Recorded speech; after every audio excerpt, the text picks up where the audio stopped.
But Savitri की अमावस्या के दिन ब्रह्मा जी के मुख से प्रकट हुआ है सौभाग्यवती नारियां अखंड सौभाग्य के लिए। बट सावित्री का व्रत आप लोग करते होंगे, कई लोग अखंड सौभाग्य के लिए करेंगे, क्योंकि इस बट के पेड़ के नीचे भगवान विष्णु शंकर जी से विनती करे थे वर के लिए। इसीलिए अखंड सौभाग्य का देने वाला, जिसका प्रॉपर्टी का झगड़ा चल रहा हो, अदालत में कोई केस चल रहा हो, किसी भी चीज का केस, अदालत में अगर किसी भी चीज की अगर केस चल रहा है, तो बड़ के पत्ते के ऊपर बालू मिट्टी का शिवलिंग बना, बालू रेत का, बड़ के पेड़ के नीचे ही उसकी पूजन करें। उस पर 3 चम्मच दही चढ़ा, अपनी मनोकामना कर कर दही चढ़ाकर उस दही को चम्मच में वापस लेकर शकर जी की पूजन कर उसको विसर्जन कर वो दही जो लेकर आए, जब अदालत कार्रवाई हो और आप केस के लिए अदालत में जाए, उसको चंदन में मिलाकर तिलक कर जाइए। आपका काम विजय प्राप्त होगी, काम फतेह हो जाएगा। टकेश्वर महादेव का स्मरण करने से कार्य की सिद्धि होती है। जिस बच्चे का एग्जाम में पास नहीं हो रहा हो, अच्छे नंबर नहीं आ रहे हो, वो भी दही का तिलक लगाकर जा सकते। बट ऐसे भगवान शिव विराजमान हैं। 16 श्रृंगार में नारी के हाथ की चूड़ी का कलर अलग हो सकता है, चूड़ी की डिजाइन अलग हो सकती है, चूड़ी अलग हो सकती है, चूड़ी महंगी सस्ती हो सकती है, मंगलसूत्र की कीमत ऊंची नीची हो सकती है, पांव की बिछड़ी की कीमत ऊंची नीची हो सकती है, कान के कुंडल की कीमत ऊंची नीची हो सकती है। तुम्हारे शरीर पर जितने जितने 16 श्रृंगार हैं, उसकी कीमत ऊंची नीची हो सकती है।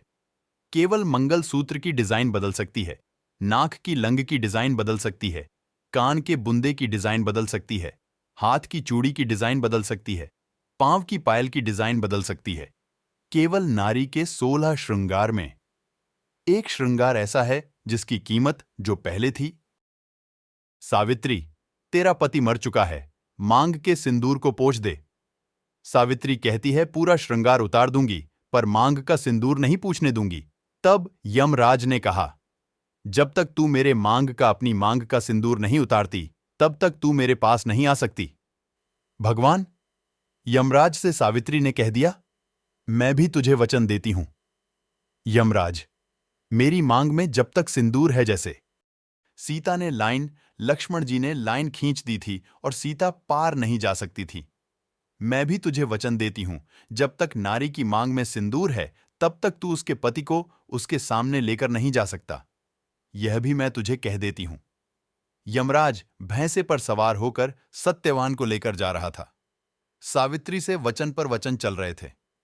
पड़ के पेड़ के नीचे छोड़कर आई, क्या चाहिए? तुझको क्या चाहिए? तुझको क्या दूं? मैं तुझको कुछ मांग ले मुझसे। सावित्री कहती है, क्या दोगे आप? मेरे पति के प्राण दे दो, बस, वापस और कुछ नहीं चाहिए। यमराज यमलोक में प्रवेश करने लगा। मांग के सिंदूर में से थोड़ा सा सिंदूर सावित्री ने केवल हाथ में लेकर अपनी बिंदी पर जो लगाया, सत्यवान को लेकर यमराज अंदर नहीं जा पाया। बाहर खड़े होकर कहता है, मांग ले, मैं तुझे एक वचन नहीं, तू बोले तो मैं 2 वचन दे देता हूं, तू बोले तो मैं 3 वचन दे देता हूं, तू मांग क्या चाहिए? तब सावित्री ने कहा, देना चाहते हो? हां। अब यमराज को लगा कि लालच में पड़ गई। सावित्री तब कहा, पहला वचन दीजिए। मेरे अंधे सास ससुर के नेत्र वापस सजाए यमराज ने कहा, तथास्तु। दूसरा वचन दीजिए, मेरे सास ससुर अपने पोता पोती का मुख देखें। महाराज ने कह दिया, तथास्तु। संगीत। जाओ। यमराज जाने लगे। फिर आग जलने लगी। कहने लगे, अब मैं अंदर क्यों नहीं जा पा रहा हूं? सावित्री कहती है, तुमने भर दिया है। मेरे सास ससुर पोता पोती का मुख देखें। उनके बेटे को तुम ले जाओगे तो पोता पोती कहां से होगा? छोड़कर जाओ। सावित्री है, पति को वापस लेकर आगा कर्जा मुक्ति के लिए। सारे वृक्षों में अगर कोई श्रेष्ठ वृक्ष माना गया है तो वह बट का वृक्ष माना गया महाराज। इसलिए प्रशासनिक कार्य के लिए मानसिक टेंशन में, परेशानियों में टकेश्वर महादेव का स्मरण किया जाता। और यदि निवेदन करूंगा बहुत ज्यादा, यदि आपको कर्जा हो गया है, बहुत ज्यादा कर्जा हो गया और वो कर्जा सूख ही नहीं रहा, तो थोड़े दिन बढ़ के पेड़ के नीचे आप टकेश्वर महादेव के लिए एक लोटा पानी, उसमें थोड़ा सा पीसा हुआ चावल पीस के गला लेना, चावल को और पीस लेना, पीस के उस पानी में मिला ले और मिलाकर उसमें थोड़ी सी हल्दी पिसी हुई डालकर केशवर महादेव के नाम से बढ़ के पेड़ के नीचे अपनी कामना कर जो कर्जा हुआ है उस कर्जे का भान देते हुए, स्मरण देते हुए छोड़। महाराज 2 या 3 सोमवार एक ही जगह पर करना। 3 सोमवार बाद मही से बढ़ के पेड़ की थोड़ी सी जड़ उठा ला और उस जड़ को एक कोई धागे में बांधकर या तो अपनी गले में डाल लो या अपनी जेब में पटक लो। उसको थोड़े दिन पटक रख, लगभग 2 से 3 महीना पटक कर रखो। वो जड़ जैसे बड़ का पेड़ विस्तार होता है, पानी गिरे ना गिरे, जल वृष्टि हो ना हो, गर्मी पड़े ना पड़े, उसको कोई फर्क नहीं पड़ता। बड़का वृक्ष आप रूप फैलता जाता, उसकी जड़ अपने आप प्रबल होती है।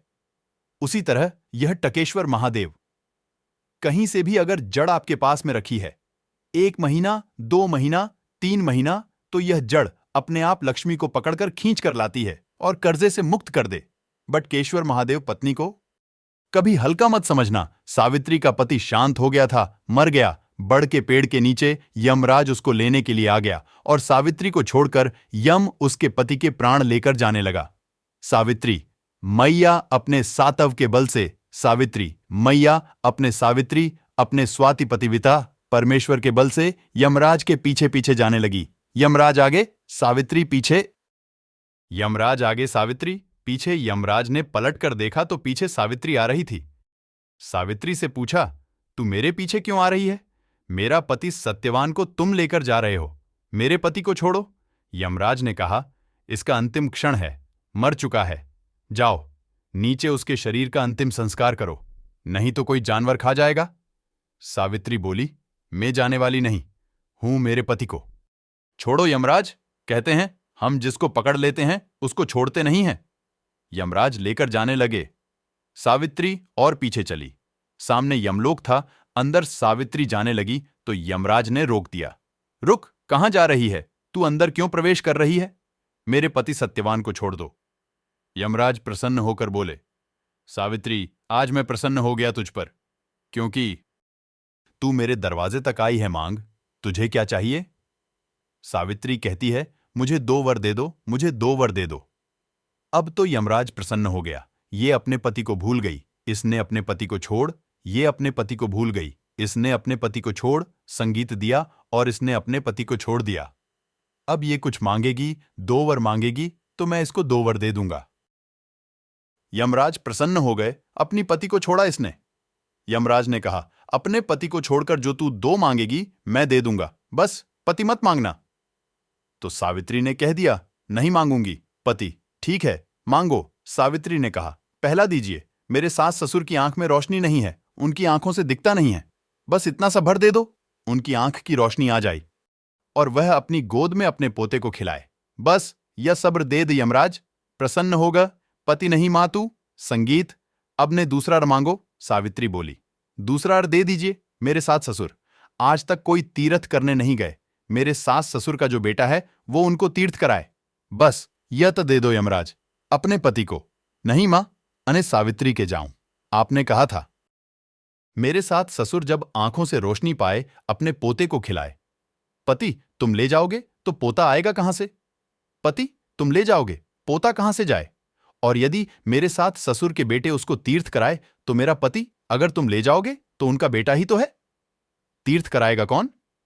यमराज प्रसन्न हो गया, उसने उस सत्यवान को वापस लौटा दिया। वो सत्यवान साबित तो जितने भी यहां पर मेरे जीजा होन बैठे हैं और जितने आस्था चैनल पर कथा सुन रहे हैं, जितने मोबाइल पर कथा सुन रहे हैं, तुम अपनी पत्नी को कभी हल्के में मत लेना, बिल्कुल हल्के में मत लेना। तुमसे ज्यादा बल व्रत का, उपास का, भजन का ज्यादा बल, तुमसे ज्यादा बल इनके पास रहता है।